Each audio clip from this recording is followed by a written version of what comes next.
afternoon, everyone.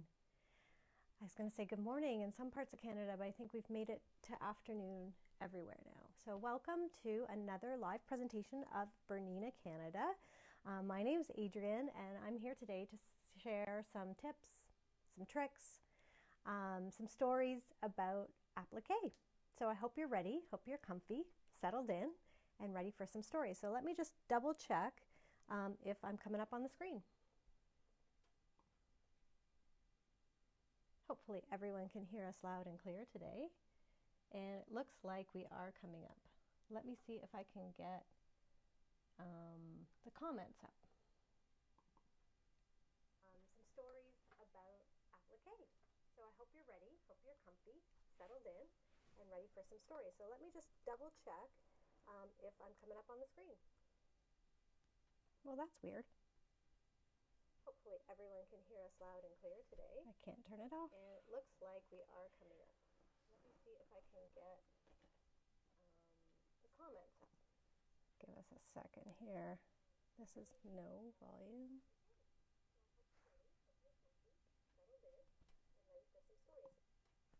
All right, technical control. We've got it now. Technical difficulties. Hey, Kathy. Hey, Dia.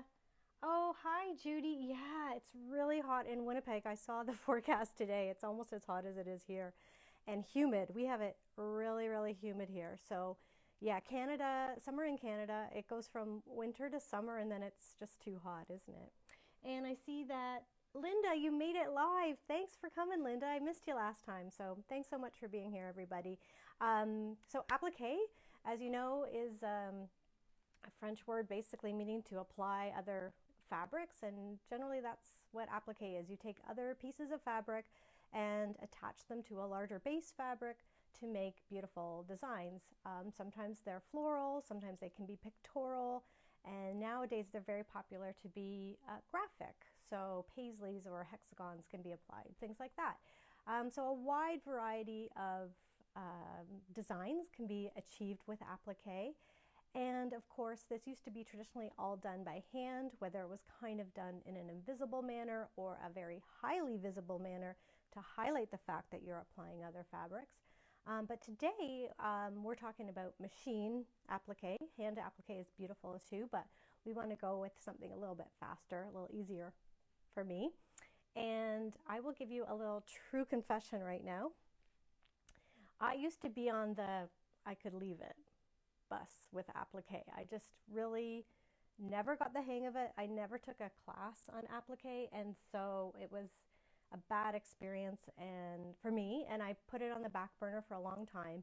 And just in the last 5 or 6 years, I've tried applique again, and having gotten some feedback from teachers and other people familiar with the techniques of applique, I had a lot more success, and I was able to create my own techniques for applique to make me even more successful.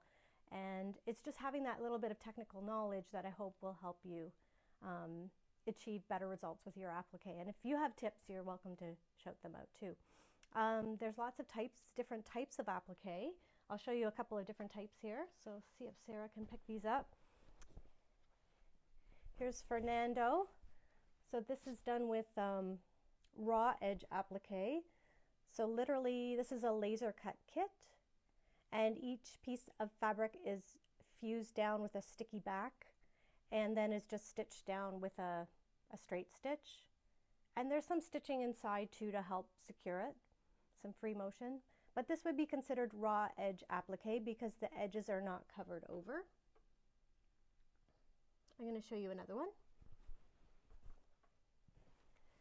Here's a little apron. And you can see the little flower petals and the flower.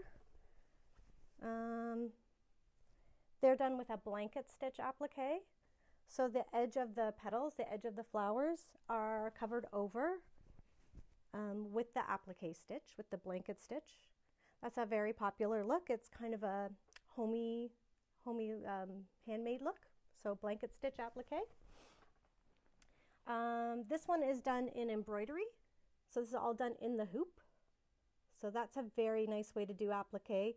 The fabric, I don't have to do all the stitches of the red Santa coat. I can use a piece of red fabric, and that will make Santa's coat red. Saves me the hours and hours of red stitching. So that's Embroidery Applique. And I've got another one here that combines. This has got some Decorative Stitch Applique, sort of cover. Yep, Decorative Stitch Applique, so it's covering the edges of the blocks. And we've also got some Satin Stitch in there. So we're going to talk about those today for sure. For sure. And I've got another little project here I'll show you. Thanks, Sarah. Hey, Patty, how you doing? Hey, Michelle. Yeah, it's too hot. Let's just talk about sewing. Here's another example. This is a little felt book. And this was going to be a class, but we can't do classes right now. So this is kind of what we'll talk about today. Different forms of applique, including satin stitch and zigzag and raw edge and decorative and blind applique. And if I go up farther, blanket applique. And there's just some more zigzag applique there. So there's quite a few different types of applique, and we'll try to cover a lot of them today.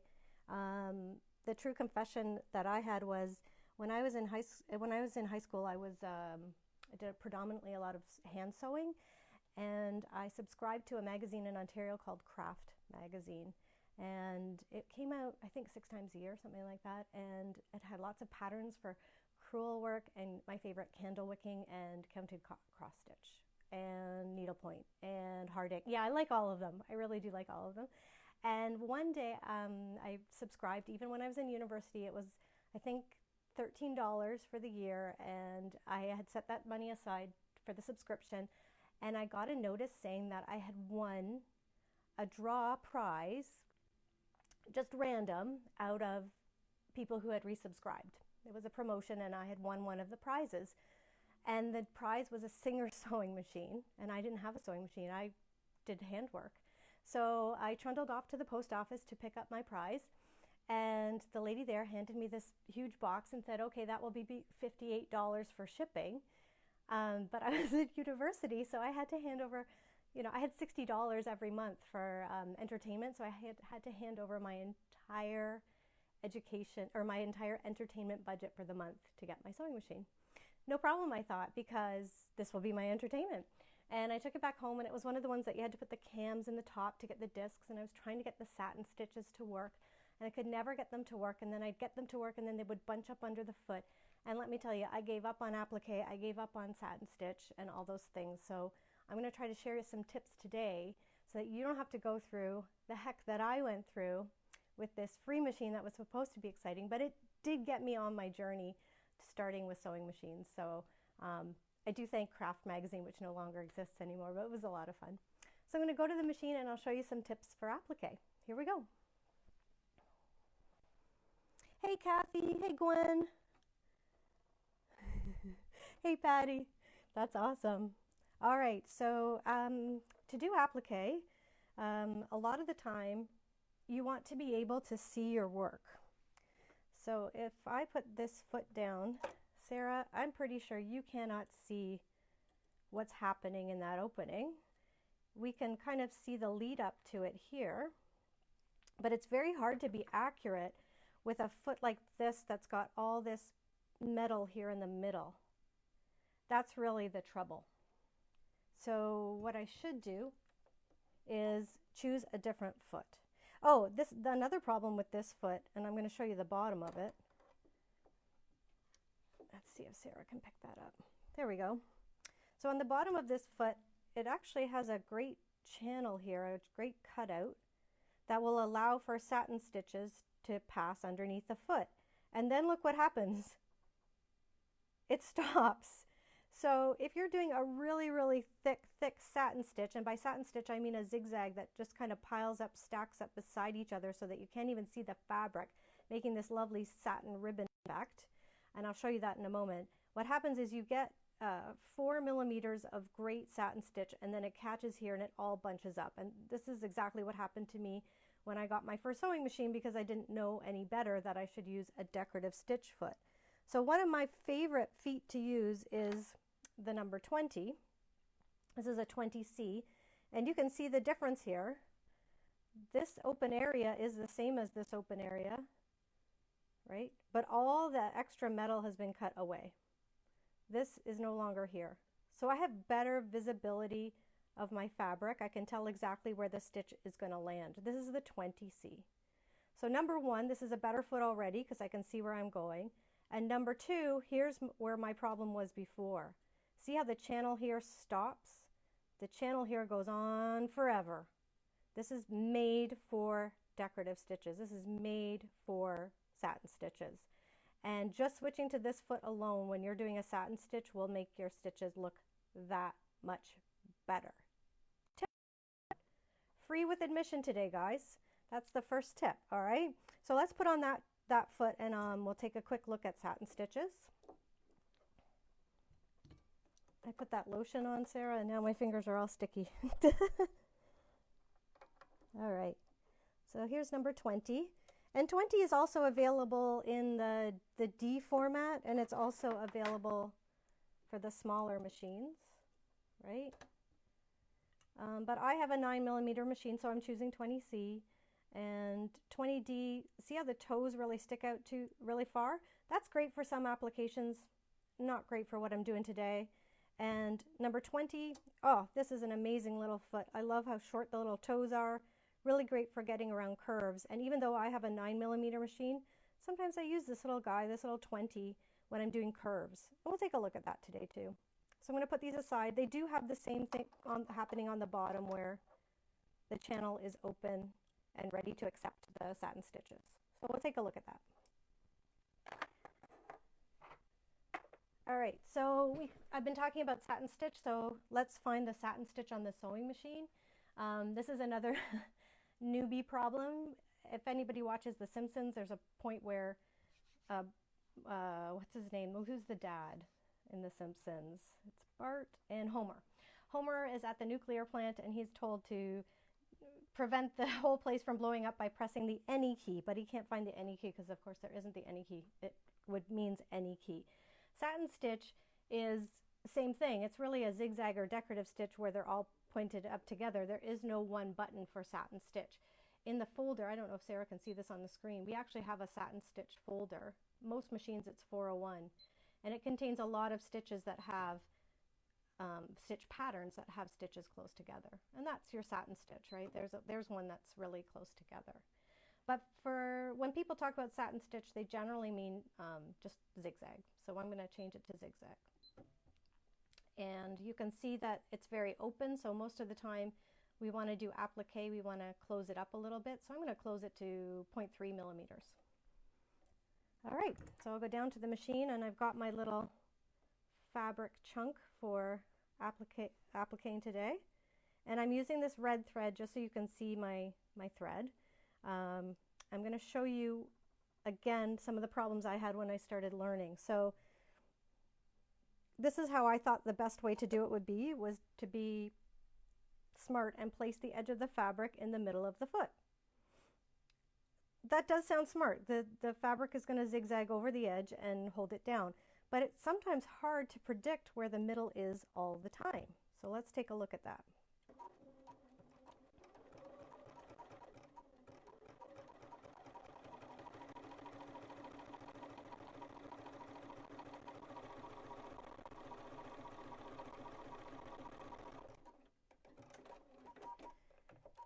All right, so you can see in this example, I was able to cover that over really nicely by staying in the middle. Luckily, the feed dogs on this machine are really sharp and they're carrying it through really, really straight.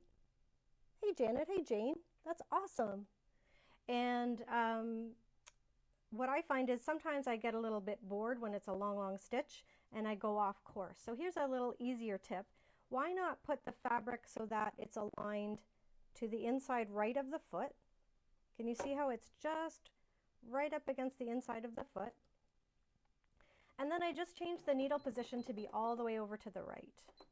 And now I have very little thinking I need to do.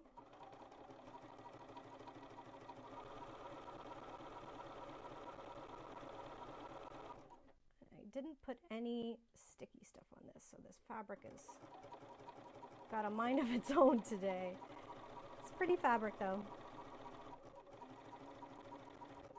All right. So this is a much easier way to control the fabric, I find. I think both results are fine. It's just I like doing it this way. I can control the fabric much better. On a straight line, not as challenging, but on a curved line, much more challenging.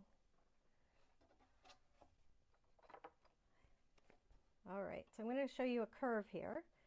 So if I was trying to keep the curve in the middle all the time of the foot, you can see how difficult that would be to kind of gauge it in the middle all the time. So again, I'm going to use the side of the foot,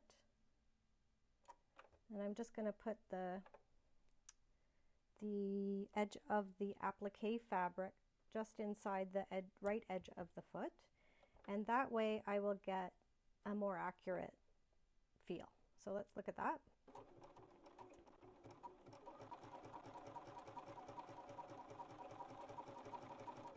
And I'm just slowly pivoting, and all I have to do is keep my eye on here. I'm just trying to keep this close to the edge of the foot.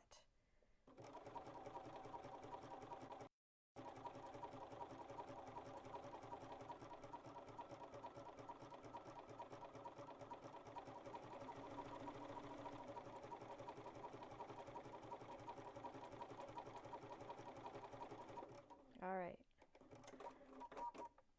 So you can see what I mean here. I'm getting a really nice smooth effect. The stitches, the satin stitches, are able to pass under the foot because I have that huge channel available to me that I didn't know about the first time I tried doing applique. And so now my applique is looking much more professional, much more smooth. I could certainly put that quilt into the county fair, where I certainly could not do it the first time. It was too embarrassing. So that's how you're going to get beautiful satin stitches, and that's how you'll get them to look nice on a curve, is to just use that gentle, gentle curve. If you want to see more fabric, you can just stretch your zigzag out, stitches more open. And if you wanted to see less fabric, you could just scrunch that together a little bit closer. I find that my machines don't really like to go much closer than 0.02, 0.025, and right now I have it set at 0.03. All right, any other questions about satin stitch? Oh, Jill, I'm a week too late for you. Jill needed this information last week. Ugh, I wish I could do this every day, Jill. Then you'd be up to date on everything, right? That would be amazing. So if you don't, and most machines come with a foot like this. Even our Bernettes come with a plastic version of 20, where this is cut open and there's a nice channel underneath, and it's built for decorative stitches. So definitely using the right foot is going to help a lot. The other thing I don't want to forget to mention is using the right needle. So on that raccoon quilt I showed you earlier, it was layers of applique on top of layers of applique. Just like this one. This one's got steam-a-seam underneath, and sometimes we overlay it, and the steam-a-seam can stick to the needle. And one of my favorite solutions right now is, if you're able, if your store carries them, Schmetz released this new needle in the last 11 months or something like that, called Super Non-Stick Needle, and it's available in quite a few sizes. I've seen it in 90, 14 and in 80-12. I have it in 90-14 because I like to do my quilting with a 90. And it's hard to see, but it's actually kind of a dark gray color, these needles. They have a non-stick coating, like a frying pan on them. And that way, when they're going through the layers of the steam-a-seam, they don't pick up the gunk as much. That's the technical word, the adhesive. They don't pick up the adhesive as much. And it really makes a difference, especially if you're using a really fast machine like the Q20, the Q24. I just love using these needles on there. If you don't have access to those needles, what you could do is just every now and then carefully clean off your needle using extra fabric or a cotton pad or a cotton swab. And what I do is I stop and I clean my bobbin area and everything, and then what I'll do is I'll even take a little drop of sewing machine oil and put it on my finger and just run that down the edge of the needle. And that way I find the adhesive doesn't stick quite as long, and I can sew a little bit longer without getting frustrated that the adhesive is building up. So hopefully you guys have tried that. I know another couple people have told me that you like to use baby wipes to remove the adhesive. I think that's pretty good too. Yeah. So Jackie is asking, sorry, not Jackie, Shayna is asking, how do you do the corners? Okay, let's go back to this corner here. Shayna, I'm going to switch to this corner. All right. So we get to the corner. You want to stop on the outside of the corner is the answer. Let's try it. It's going to be tricky because I've got no adhesive on this fabric, but I'm a professional. I can do this. Just going to hold it down till I get close. That's close enough. Okay. So I'm going to stop here on the outside, Shayna, and now I'm going to pivot my work. And I'm going to do one more stitch because it's not off the fabric. That's just me. I like it there, off the fabric. There we go. Angle this really straight. I want to make sure this is really straight and parallel to here. And then off you go. And I'll show you what the corner looks like. See how nice that corner turned out? I'm even impressing myself today, Sarah. Sarah's rolling her eyes. She's like, you know, you're having way too much fun today. But you can see how nice and crisp and clean that comes out. You can do a similar thing on the curves as well. Can we turn the sound up on our end, Patty? Sure, we're going to try. I can do it right here. Hang on. I'm leaning into the camera. Is it a little bit louder now, Sarah? Yep. All right, we'll try that, Patty. It's pretty loud. Sarah's got her headphones on and she says it's pretty clear. Double check on your computer if you can bring up the sound. Cool. So that's satin stitch. You can do a similar thing when you're going around the curve. This pointy moon. You have to kind of plan that ahead, Shayna. That is a good point.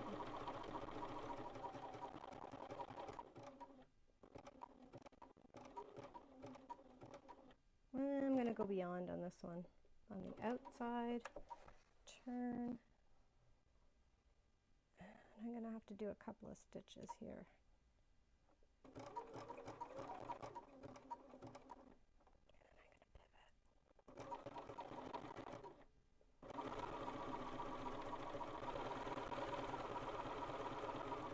You definitely have to experiment with the more pointy shapes because you can get some weird little shapes in here. On some of our higher end machines, we have this thing called tapering, where you could actually make the satin stitch more and more and more narrow towards the tip, and then you could pivot and again widen it again, and that looks amazing. So definitely look up tapering if you have that option. And I'll put we have a really good ebook on tapering. I'll put that on Pinterest in today's topic as well. That's really cool. All right, so what if you also wanted to, what if you're doing a lot of curves, you might want to consider a different foot. I really like this one, number 23. It's short and stubby. It's got little tiny feet, so it's easy to go around curves, and it's got a really nice groove on the bottom. It works best for stitches less than 2 millimeters wide because that's how wide the channel is here. But the other thing that's great about this foot is 2 millimeters wide allows for a little bit of a cord to pass in there. So let's try that out. I'm going to take this foot off. Let's put on 23. 23 is only available in this one configuration. No 23C, no 23D, just 23. Simple. I like that. Simple's good. All right, so here's my cute little cording. I'm going to put it under my foot and of my fabric, so I can like sort of make a raised edge applique all at once, and I'm just going to change the stitch width so it's not quite so wide. There we go. Oh, needle position has to be in the center because in this foot it should be right in the center.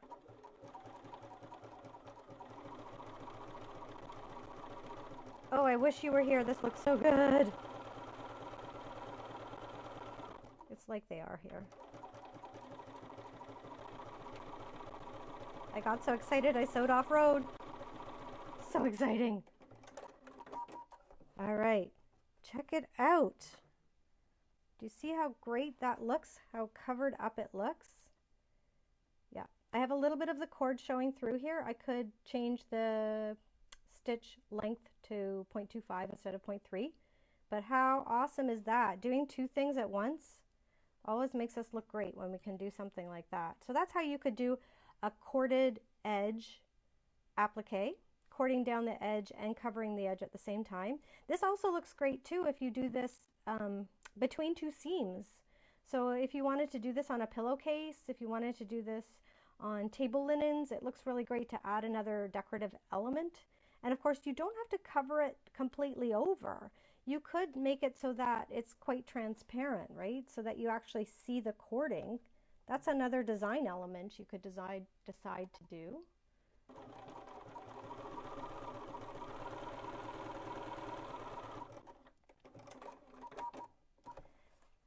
And you could match your thread to the cord, and then the cord would kind of look like it's floating there. Or you could have a contrasting thread to the cord, and it's another design element, especially if it was gold or sparkly or something like that. Yeah, Karen, 23 would be great for just couching. Yeah, you don't even have to worry about covering over the edge. You could just use it for couching. And this foot is so nimble. It goes around corners so well. I just love it. Let's put it back to the really tiny stitch. I'll show you. So if you were going around a curve,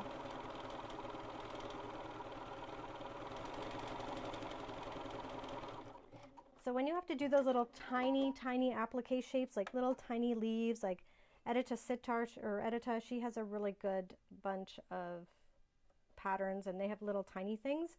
I really like this guy for going around the tiny items. You can pivot really easily with it. It's really cool. All right, so that is using number 23 for satin stitch or for corded applique. The other thing you can use for applique that's very popular is a blanket stitch. So I'm going to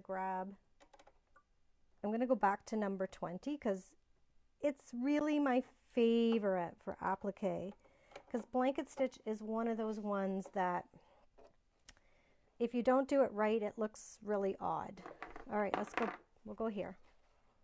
All right, so blanket stitch, on most machines it's $13.29 is the stitch. It's usually in the quilting folders.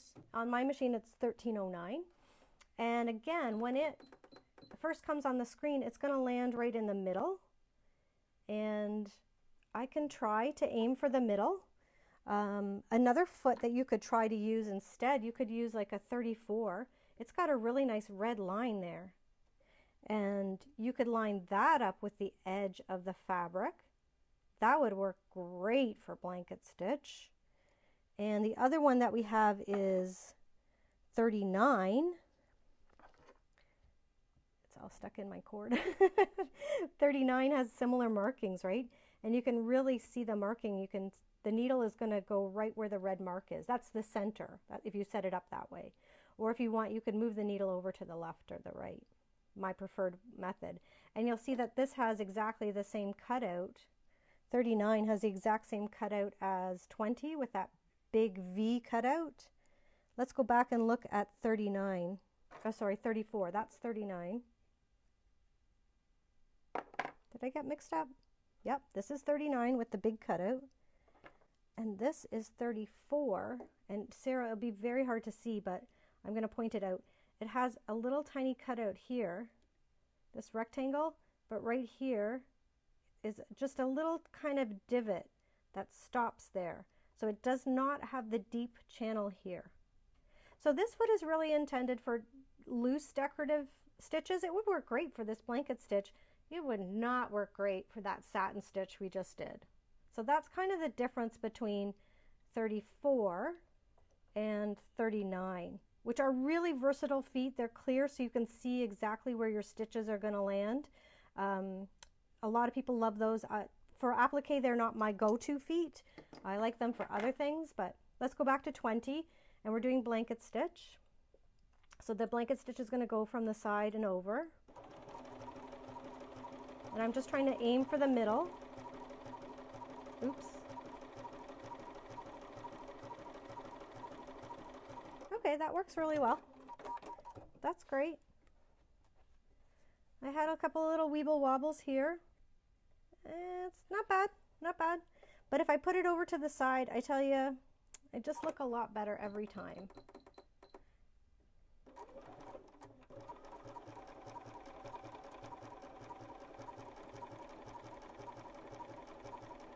Would help if I cut the fabric straight.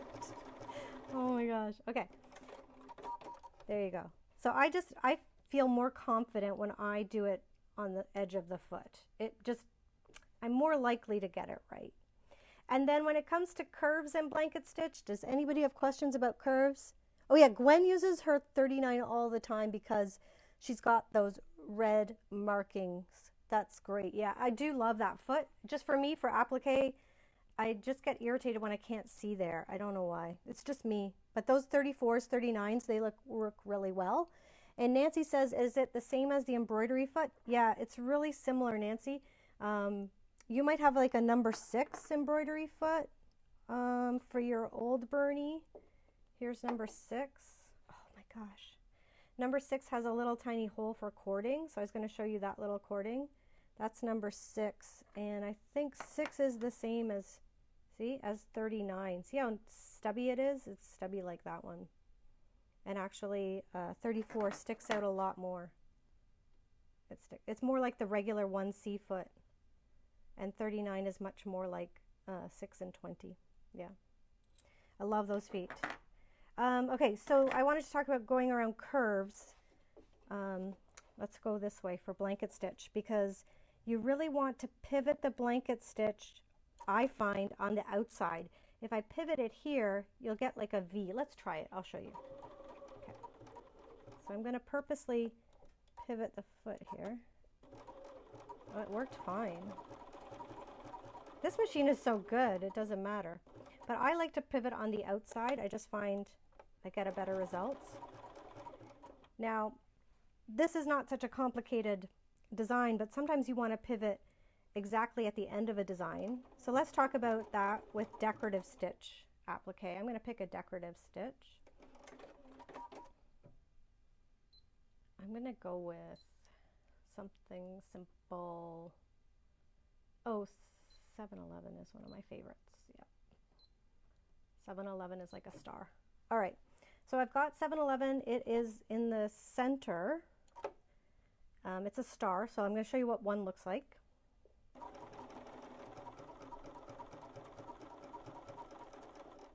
Okay. So one star kind of looks like that. It's a little star, and it looks really great as an applique.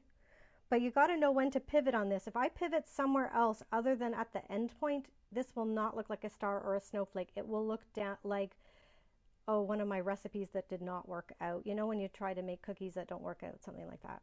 So let's try it again here. So here's what I do when I want to do one star at a time. Sarah, I'm going to ask you to go to the screen. So I want to do just one star at a time. So I go into the information screen. And I just tell it I want to do one repeat. One repeat is pattern repeat is this symbol here, the triangle with the X. And I just select that. And now it's only going to do one. See how this screen changed? It's only going to run one pattern at a time. So I'm going to stomp on the foot pedal, and you're going to see it's only going to do one star for me. Here we go. I've lined this up so it's kind of straight in the middle. Perfect. Here we go. I did nothing. It stopped on its own. And now I'm going to pivot it and do the next one. And now I'm going to do it again. And I'm just aiming so that the edge of the fabric is in the middle between the toes. I'm not really worried so much about where it is here, but I'm kind of aiming for the end of the stitch right there.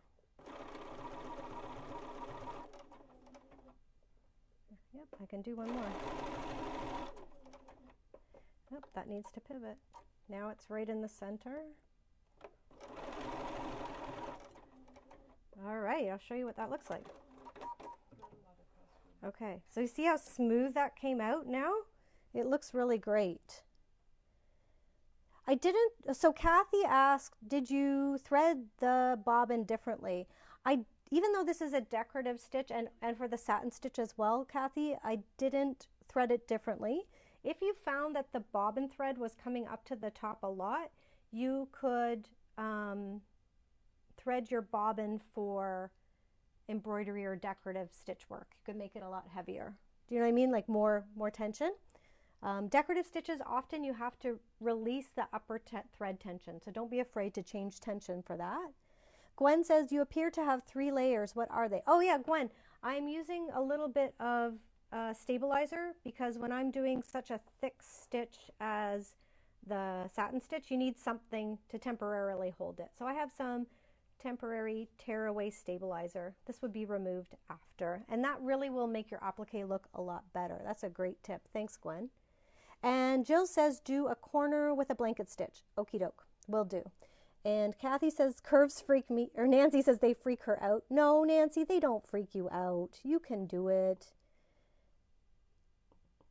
She's such a good, Nancy, you're such a good sewist. You can do it. All right, Jill, we're going to do blanket stitch at the corner. Here we go. So back to blanket stitch. Okay. What's great about this machine is it will remember the settings from last time. So there we are. It had it over to the right.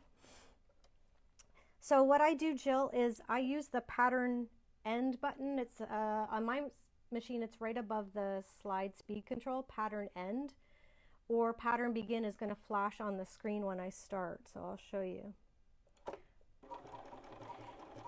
And of course, as you get to the corner, it might not land exactly perfectly where you need it to land. I never worry about that. Here we go, we're getting to the end. I'm going to do pattern end, so it does 1 stitch for me. There. So you see how it stopped right at the corner? I used pattern end to, so now I'm not even guessing. I know that the next stitch it's going to do, it's going to move over to the, it's going to move over here. So what I'm going to do now is turn my work. And I'm a little bit over.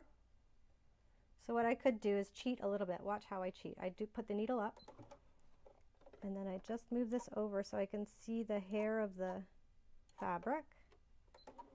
There we go. See if it turned out. Let's see how it looks. Oh my gosh. Jill, what do you think? So even though it's not exactly evenly spaced, it looks amazingly finished because I don't have any weird split of the blanket stitch or anything like that.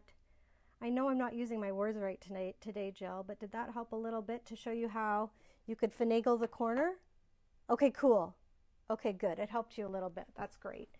Okay, so blanket stitch, yeah. So I use pattern end and pattern begin to make those corners look great all the time. What about if you got here, Jill, and you wanted to get to this point, right?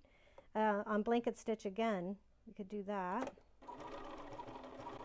And of course you could have much longer blanket stitches, much wider, or any combination. I love playing with blanket stitch. It looks so different all the time. So now I don't really want it to go,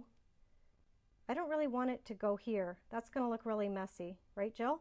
So what I'm going to do is I'm going to cheat and pivot at this point. So now if I go straight, it's not going to look right. So I think what I'm going to do is I'm going to do 1 straight stitch. So I'm going to flip to straight stitch because I can. I'm going to do 1 stitch. Perfect. Then I'm going to go back to blanket stitch. If you really want it to be perfect, and sometimes it's just like 1 applique and it's going to show if I go. So now on my screen it shows that it's going to go straight. I don't trust it. I think it's going to go sideways. Let's see. And now it's going to go sideways, and that's going to look messy. Nope. Nope. I'm going to go back to straight stitch. There. And then I'll go back. So you see how you can kind of manipulate it. Yeah, nailed it. That was a win today. Like, how great does that look? This moon looks perfect now, right? So what I did there was I snuck in a couple of straight stitches and then I turned and then I continued the blanket stitch. So don't be afraid to do that. Use a couple of straight stitches to help you space it perfectly. Because if I hadn't done that, this little stitch would have been up here and it would have gone into the white and that would have looked horrible. Because sometimes we do these blanket stitches in black to make that really cool primitive look. That is so cool. I love that. And if you see a big black stitch over there on the white light background, it's not going to look like you know what you're doing, right?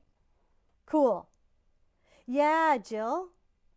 Yeah, so transfer over to the straight stitch to get you Jill, we are knocking it out of the park today. Way to go. That's awesome. Yeah, so that's some of my great tips for applique. The other foot, Nancy was kind of mentioning the embroidery foot, and that's foot number 6. You can use that for applique as well. Let's look at it real quick. Sorry, Sarah, I'm going to put my hand in front again. So this is, again, just a number 3 pearl cotton, and there's a little hole in the front of number 6. And in some of your other feet, Nancy will tell me, probably in 39 there's a hole as well. See how this is the exact same foot but in clear? I love that. It's so accurate because you know exactly where the needle's going to fall. Ooh, makes me happy when I know what's going to happen. Do you ever go to a book and read the last page of the book so you know what's going to happen? No, we don't want to do that. That would be horrible. All right, so this one you can just add a little cord too to your applique. It's really cute. And I would do zigzag for this. I don't like that zigzag. I'm going to do it like that.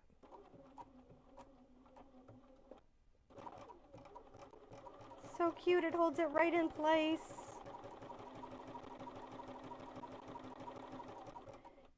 I could do the corner here too. I would go here on the outside. Oops. And then I would turn and pivot. When I go back down, I'm going to have to pull the cord a little bit because it got pulled out a bit. There we go. Honestly, what a fun day of sewing I'm having with you guys. It's really too hot for gardening, so I might as well be in here with you. Check out how nice that looks with that little cording. See the definition it kind of gives the edge? I just love it. Totally different look than the blanket stitch. Totally different look. So really fun to play around with it. Hi Florence. Yeah, we always record this, so you'll definitely be able to see this. It'll be up just minutes after we finish. Yeah, yep. Kathy, I'm glad you think that I make it look easy. I'm one of the clumsiest people I know, so if I can make it look easy, you can do it for sure. I'm trying to think of any other tips for applique. That's really it. Remember, you can use that needle position to move over anywhere you like.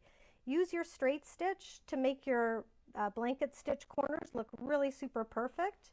Remember to use what do you call that? Pattern repeat. So that's how I did this one so smoothly, was pattern repeat. And if you don't think that's effective, that's how we did this entire quilt, was using pattern repeat. That's how I pivoted around this entire quilt, right? You can see it here, you can see it here. This is how I did it. I did one football, stop, pivot, do one football, stop, pivot, do another football. Same thing here, I had drawn a line, and that's how I stayed on the line, was by doing one unit at a time and then pivoting. It sounds like it takes a long time, but it doesn't, because I never had to take any stitches out because I didn't make any mistakes. And you know me, if I made a mistake, I'm just going to sew over it anyway and keep going because I just want the project finished. So I hope those tips really helped you, are going to help you with your applique work. And I hope you try some more applique. And I hope you get over your fear of applique like I finally have. It only took me, well, I had a fear of applique when I got that machine in 1994. So it's only taken me a couple of years to get over it. Anywho, if you have any more questions about applique, do type them in the comments.